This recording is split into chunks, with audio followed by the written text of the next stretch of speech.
So first things first. These three conditions must be true in order for a function to be continuous. F of a must exist.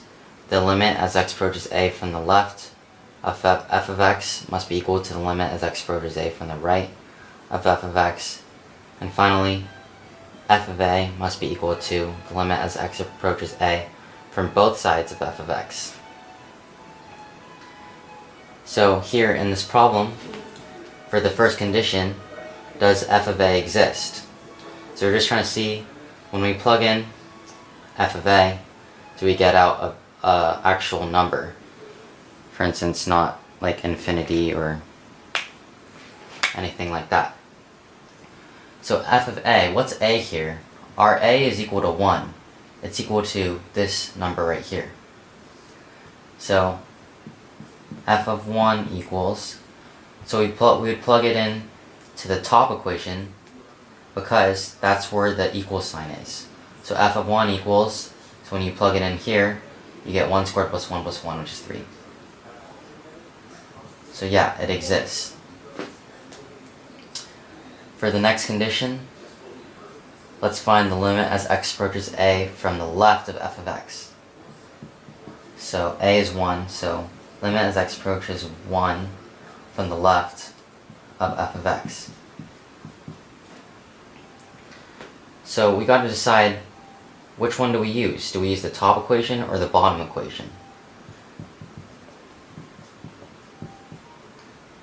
So in this case we would use the top equation because it says the limit as x approaches 1 from the left. And here the top equation has the boundary x is less than or equal to 1. So if this right here is the x coordinate 1, we're looking for all the values less than or equal to 1. So it'd be all these values. All the values less than or equal to 1. In other words, to the left of 1. So we would use the top equation. So let's substitute x squared plus x plus 1 for f of x. And we'd just be plugging in 1 here. So we'd get 3. Now let's find the limit as x approaches 1 from the right, because we have to see if the limit from the left equals the limit from the right.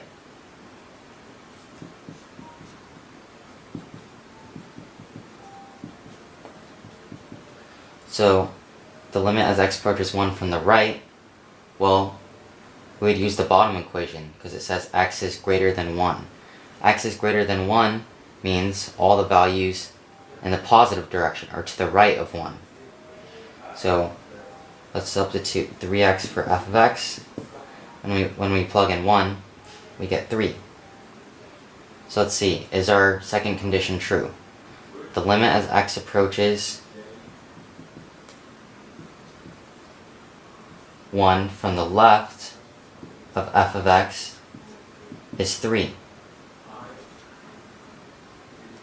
The limit as x approaches 1 from the right of f of x is also 3.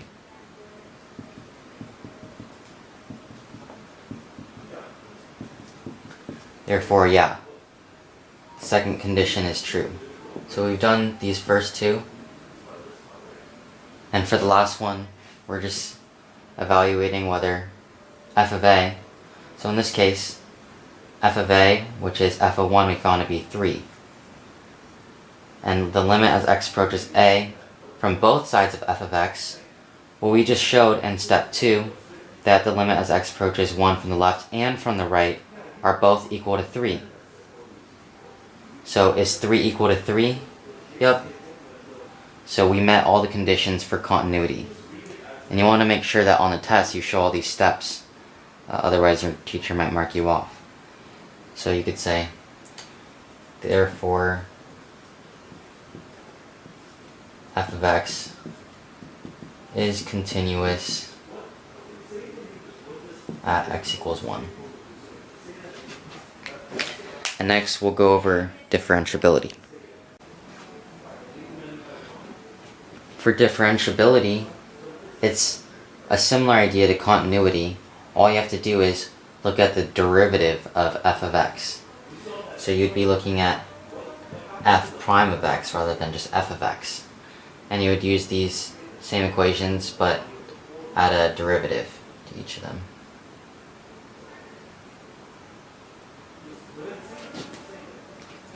So for our first equation, f prime of a must exist. So we got to take the derivative of the top equation because the top has the equal sign. So we want to find f prime of 1. So first let's find the derivative, the general derivative, the top. So that's going to be equal to 2x plus 1. So f prime of 1 is equal to 3. So we got the first part.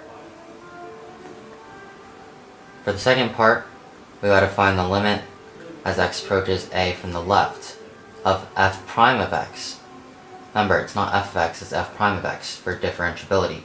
That's the only difference.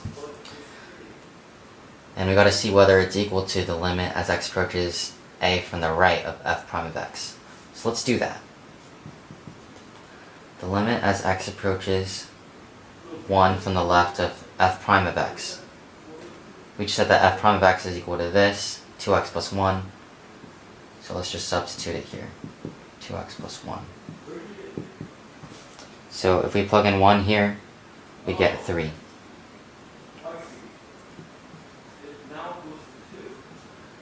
And now let's find the limit as x approaches 1 from the right of f prime of x. So since we're finding limit as x approaches a from the right, or 1 from the right, then we got to use the bottom equation because x is greater than 1. So we use the values to the right, the positive values that are greater than 1. So we take the derivative of this.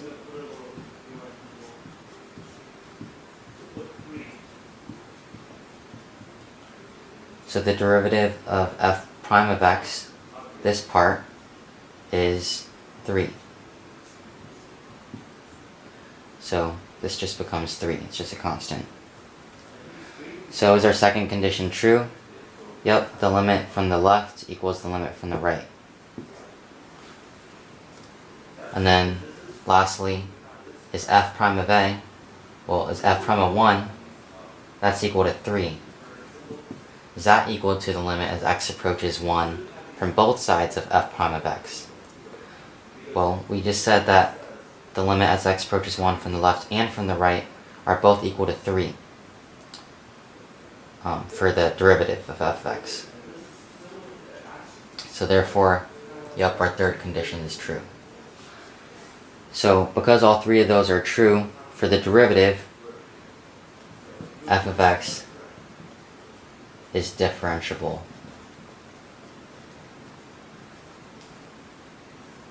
at x equals 1. Then you can do a justification if you want, like so.